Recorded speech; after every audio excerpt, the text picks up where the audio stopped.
Sumpah, emang ini kliniknya sepi terus ya? Dari tadi nggak ada pasien loh yang datang. Nggak tahu tuh, biasanya kalau aku yang jaga sih rame. Atau mungkin gara-gara ada kamu makanya nggak rame. Kalau emang rame, tapi emang sepi terus sih. Dari tadi udah berapa jam kita jalan, tapi nggak ada tuh pasien yang datang. Mungkin karena masih sore.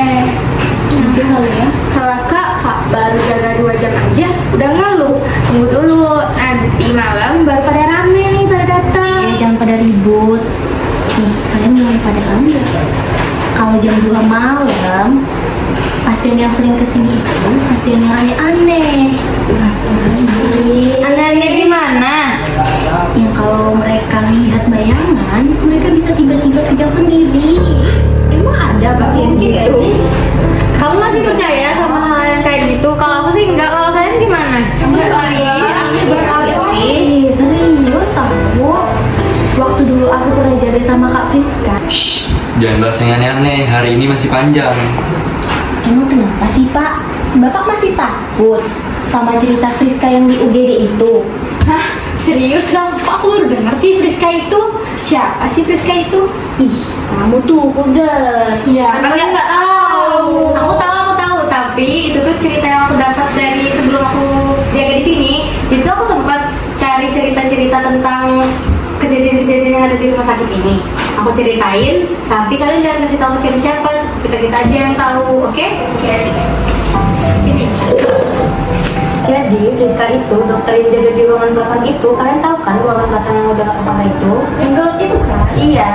Nah, dan juga katanya ruangan itu gak kepakai lagi karena si dokter Friska itu meninggalnya itu di situ setahun yang lalu. Meninggal karena apa? Aku sih nggak tahu ya. Nah, jadi dulu kan aku pernah penelitian di sini dan aku juga pernah jaga malam sama dokter Friska. Tapi setelah kematian dokter Friska, banyak banget kejadian janggal di klinik ini. Sampai banyak yang bilang kalau klinik itu klinik apa? Iya kak, aku ingat yang kayak pertama kali aku jaga di sini kan. Tapi bukannya ruangan itu jadi ruang klinik servis sekarang? Enggak, ruangan itu tuh udah ditutup rapat. Bahkan sekarang ruangan itu jadi kunci dan gak boleh ada satu orang pun yang masuk ke sana. Ngapain kalian masih kayak gitu? Kalian tuh ya, kalau jaga shift malam, jangan banyak bercanda. Banyak yang kalian nggak tahu tentang klinik ini. Apa? Santai aja kali. Orang kami cuma ngobrol kok. Betul. Ngobrol ya ngobrol, tapi jangan bahas yang aneh-aneh dong. Nama itu yang disebut sembarangan. Kamu kan kenal Put. Iya nih, perasaan dari tadi kok kamu aneh sih Put? Enggak. Cuma kayak nggak enak aja nggak sih kalau kita bahas orang yang udah nggak ada? Benar juga tuh. Banyak hal yang harus ditutupin.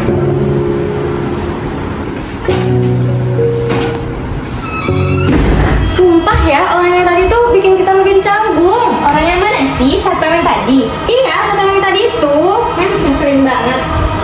Ya, namanya juga satpam veteran. Katanya dia udah kerja di sini dari zaman klinik ini belum direnovasi. Dasar satpam kuno. Udahlah, fokus jaga aja. Gak usah sebut-sebut lagi nama orang yang udah nggak ada.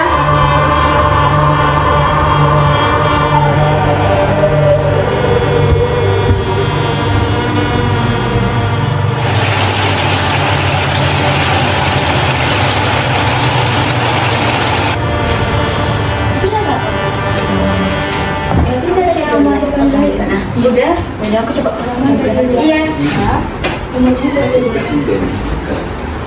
Dok, ini untuk anak yang batuk pilek. Yang ada paracetamol ini. Baik dok. Kerjaan yang ke rumah tangga.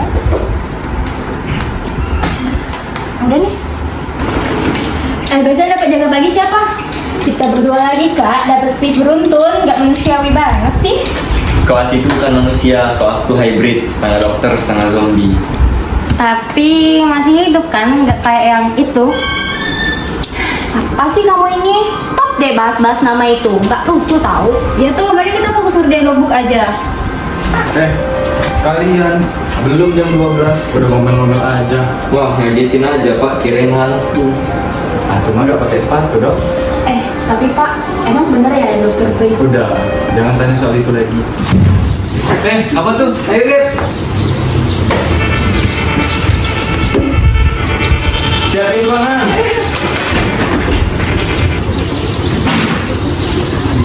Ya udah kenapa? Nggak tahu jadi dari makan nggak ada bantu. Ayo.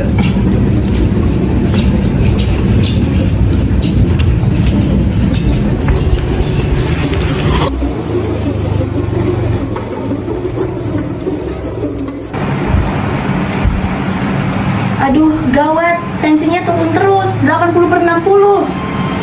Kamu banyak banyak. Kak, darahnya banyak banget, Kak.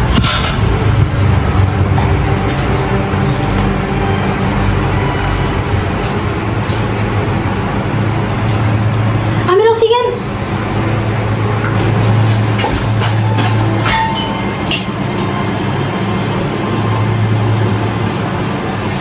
Udah, udah sini.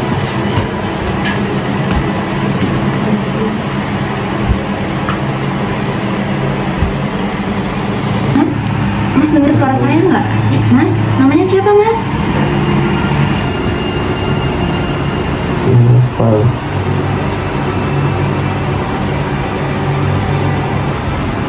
Baik, Novel, kamu ambil bersama kami.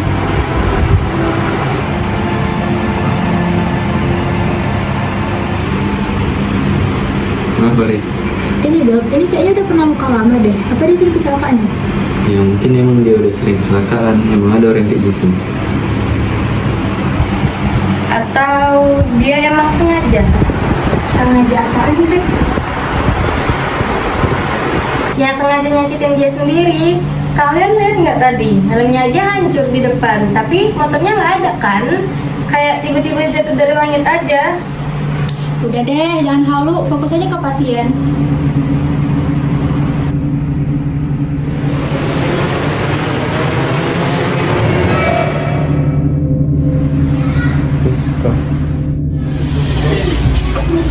Astaga, kamu kenapa, Put?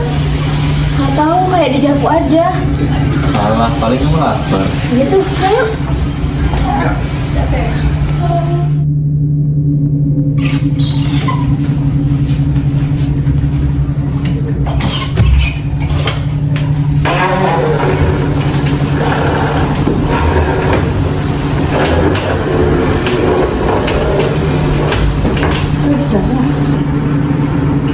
Guys, sini bentar. Tadi kalian dengar gak sih waktu pasien yang tadi pingsan atau si Novel tadi pingsan, dia ada nyebut nama Friska tau? Kalian dengar gak? Dengar. Iya, aku dengar juga. Suaranya pelan banget, tapi itu jelas kayak Friska. Kamu pikir dia kenal? Tahu juga sih. Mungkin, tapi bagaimana bisa? Friska kan udah meninggal setahun yang lalu. Mungkin dulu mereka pacaran kali. Ya masa. Dokter-dokter di sini kan banyak yang saling kenal. Atau jangan-jangan pasien tadi tahu soal kejadian itu. Kejadian yang mana? Setahun lalu, waktu dokter Friska berdiri di ruang jaga itu, aku pernah dengar ada CCTV. Tapi sampai sekarang CCTV itu nggak pernah diperlihatkan ke siapapun. Dan katanya sebelum dia bunuh diri, dia juga sempat minta tolong ke satpam jaga malam. Kok kayak gitu sih meninggalnya? Kayak ada yang janggal. Kayak disembunyiin deh. Aku yakin pasti ada yang disembunyiin.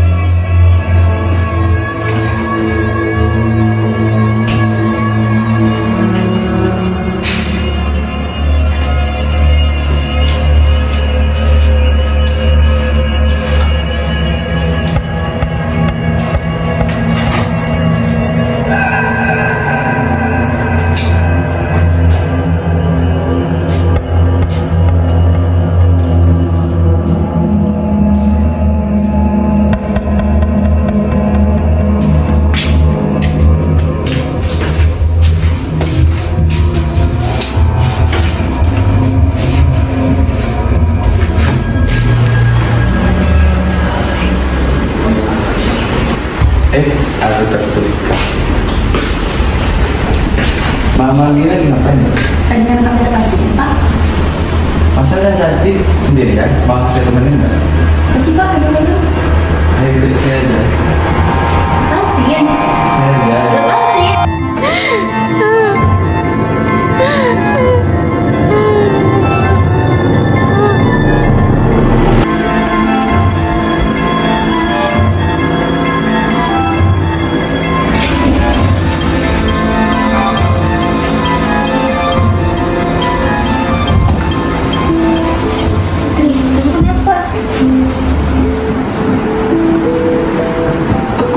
siapa Friska.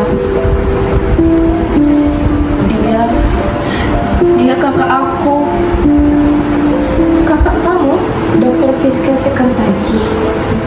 Iya, tapi aku gak pernah bilang siapa-siapa. Aku cuma mau tahu kenapa dia bisa meninggal kayak gitu. Tapi kenapa kamu selama ini diam aja? Karena klinik ini nutupin semuanya. Polisi dibayar, semua laporan dihapus. Kakakku gak mungkin bunuh diri. Berarti kamu masuk kelas ini buat nyelidikin kematian kakakmu? Iya, aku cuma mau tahu siapa orang yang terakhir sama kakakku malam itu.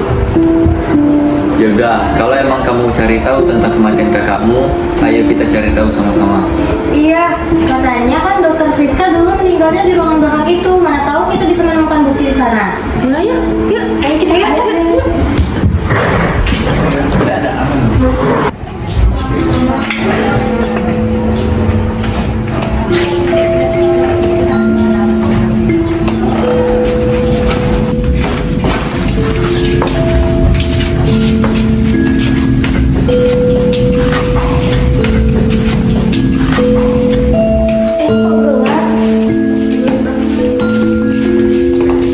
Pak Cesta?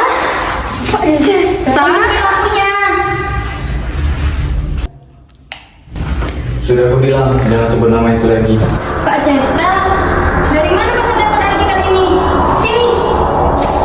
Aku cuma jaga yang masih tersisa. Kalian semua nggak tahu apa yang sebenarnya terjadi. Kalau Bapak nggak salah, kenapa Bapak takut cerita? Ya karena dia yang membuat. Aduh, aku belum bisa lihat apa-apa. Semuanya pegangan. Itu suara apa?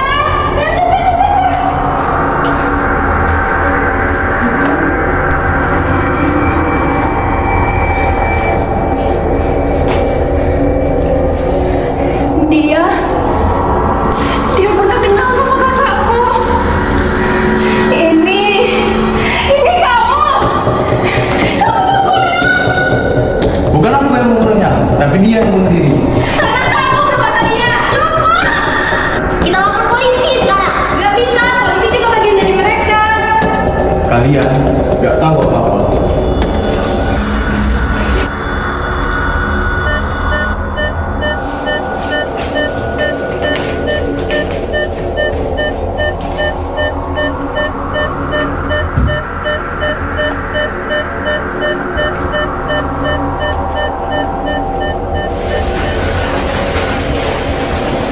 Rizka, dia ada di sini. Kalian semua lihat nggak?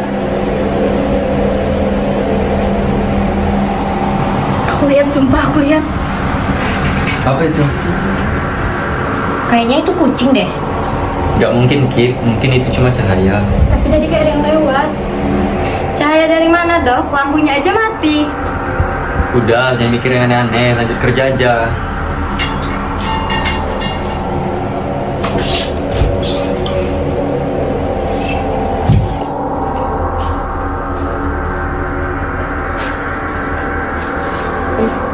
Dia nggak tenang karena belum ada yang tanggung jawab.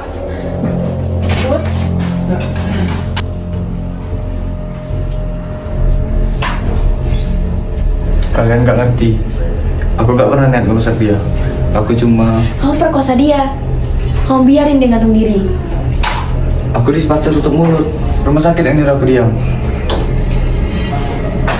Apa maksud Bapak? Direktur tahu malam itu Friska keluar dari ruang jaga dengan kondisi hancur. Dia lapor ke HRD, tapi malah diancam. Kalau kamu lapor, karmu tamat. Besoknya dia ditemukan gantung diri, dan aku disuruh bilang ke polisi kalau dia depresi. Ya Tuhan. Jadi semua laporan itu palsu. Ya, semua itu palsu. Aku udah tekan surat pernyataan malam itu. Jadi aku dipaksa tutup mulut. Asal kamu tahu ya, aku lihat jasad kakakku dari mataku sendiri. Di sekujur tubuhnya banyak lebam. Itu pasti karena kamu. Kamu adiknya? Iya, Putri Sekartaji.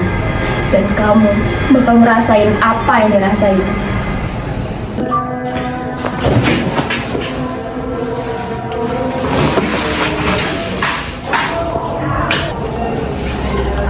Aku saksi pada malam itu.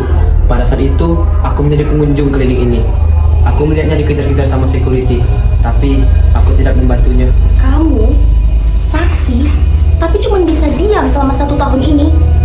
Di mana otak kamu? Aku udah lapor, tapi polisi bilang gak ada bukti. Jadi klinik bayar aku buat tutup mulut. Aku butuh uang itu. Jadi semuanya ikut bunuh kakakku. Semuanya.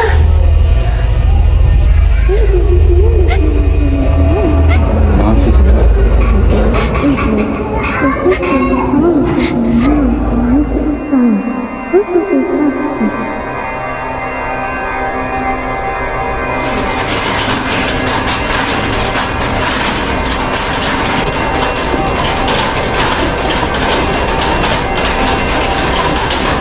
Kak, aku sekarang udah tahu semuanya.